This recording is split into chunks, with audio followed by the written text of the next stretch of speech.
कारंजेकर बाबा जे म्हणाले तसं ते जे काही म्हणतात ते मला सगळं मान्य असतं, पण मगाशी ते एक गोष्ट जी म्हणाले ती गोष्ट जरा मला पूर्णपणे मान्य नाहीये.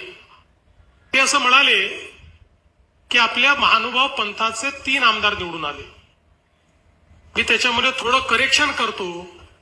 आपल्या महानुभाव पंथाचा मुख्यमंत्री देखील निवडून आला. हे बाबा तुम्ही सांगायचं विसरलात. आता तुम्ही काय मला पंथाच्या बाहेर ठेवलाय?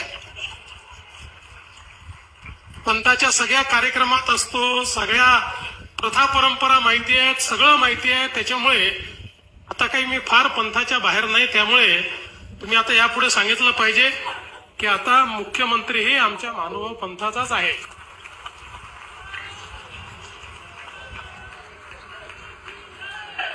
आणि खऱ्या अर्थानं या ठिकाणी भगवान चक्रधर